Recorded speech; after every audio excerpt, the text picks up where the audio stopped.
By the time I packed the last photo frame into the cardboard box, most of the office had already gone home. The building was quieter than usual, the fluorescent lights humming faintly above the rows of empty desks.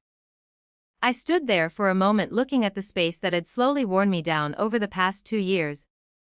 It wasn't the work that had exhausted me. It was her. Melissa had a talent for making other people feel small without ever raising her voice. She had perfected the kind of polite cruelty that passes as professionalism in certain workplaces. A comment during meetings. A joke that sounded harmless, but landed just sharp enough to make everyone glance in your direction. Questions about your experience, spoken with a smile that suggested the answer was already known. Over time, those little moments built something heavy. Today had been the last one. I closed the lid of the box and carried it toward the elevator. Melissa was standing near the glass doors when I stepped outside. She was leaning against the railing with 2 coworkers, sipping iced coffee and enjoying the early evening sun. Her eyes flicked down to the box in my arms. "Well," she said lightly. "Looks like someone couldn't handle the pressure." The others laughed softly. I didn't stop walking. The air outside was warm and smelled faintly of car exhaust from the street below. I stepped down onto the sidewalk and adjusted my grip on the box. Behind me, Melissa's voice drifted across the pavement. "Good luck out there," she called. "The real world's a little tougher than this place." I almost smiled at that. Then I heard the engine. The sound was low and precise, something between a purr and a growl. Not the kind of engine you hear every day in front of an office building like ours. A black supercar pulled smoothly to the curb. The paint reflected the evening light like polished glass. For a moment everyone on the sidewalk stopped talking. The window lowered halfway. A man inside leaned slightly toward the open door and scanned the area. His eyes found me almost immediately. There was no hesitation. He lifted his hand in a small wave. Melissa noticed it too. And like someone recognizing a cue in a play, she stepped forward before I could move. Her posture changed instantly, shoulders straight, smile bright, the confident stride she used when someone important walked into a meeting. "Oh my God," she said, half laughing. She turned to the 2 coworkers beside her. "Hold on."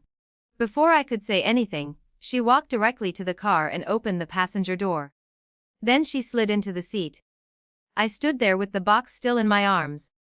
Through the windshield I could see the driver's expression change. Not dramatically. Just confusion. Melissa leaned toward him with effortless familiarity. "Babe," she said with a laugh. "You could have told me you were coming." The man didn't respond, his eyes had shifted past her. Toward me. I took a few steps closer to the car. The box in my arms felt strangely lighter now. Melissa noticed the silence and turned her head.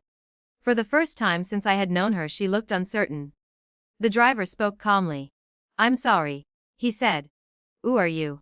Melissa blinked. She let out a short laugh, assuming it was a joke. Very funny. But the man didn't laugh. His gaze stayed fixed on me standing beside the curb. "Are you ready?" he asked. The question wasn't directed at Melissa, it was directed at me. Melissa followed his line of sight. Then she looked back at him. "Wait," she said. "You're not here for me." He shook his head slightly. "No." The word landed gently but clearly. Melissa's smile faltered. "But you." "I'm here for me." The silence around the car thickened. One of the coworkers behind Melissa whispered something under their breath. Melissa's confidence drained from her posture like air leaving a balloon.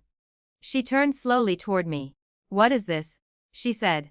I set the box down on the sidewalk. The man inside the car opened his door and stepped out. Up close. He looked exactly the same as he had during the meeting 2 weeks earlier. The meeting that Melissa had skipped. Because she thought it was unimportant. He adjusted the sleeve of his jacket and offered me a small, reassuring smile. "Sorry about the timing," he said quietly. "Traffic was worse than I expected." Melissa stared at him. "Do I know you?" He glanced at her briefly. "We've met," he said politely. Her eyebrows tightened. "When?" "At the investor briefing last month." Recognition flickered across her face, but only halfway. The meeting had been held in our building's conference room.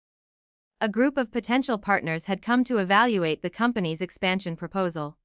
Melissa had sent an email that morning saying she had more pressing priorities. The man turned back to me. "We should probably go," he said. Melissa was still sitting in the passenger seat. "Wet," she said. "Hold on." The man gestured toward the open door. "Would you mind stepping out?" Her voice rose slightly. "I thought you were." "I'm not." The sentence was delivered calmly, without irritation. Just fact. Slowly, she climbed out of the car. The sidewalk felt unusually quiet now. Even the traffic on the street seemed to pause. I picked up the box again. Melissa watched me carefully. "What's going on?" she asked. I met her eyes. For once, she didn't look certain about anything. "I'm leaving," I said simply. The man opened the passenger door.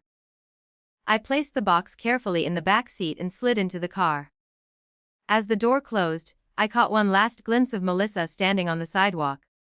Her expression caught somewhere between disbelief and realization. The engine started again, smooth and controlled. As we pulled away from the curb, the office building shrank in the side mirror. And for the first time in a long while, the silence around me didn't feel heavy. It felt like space.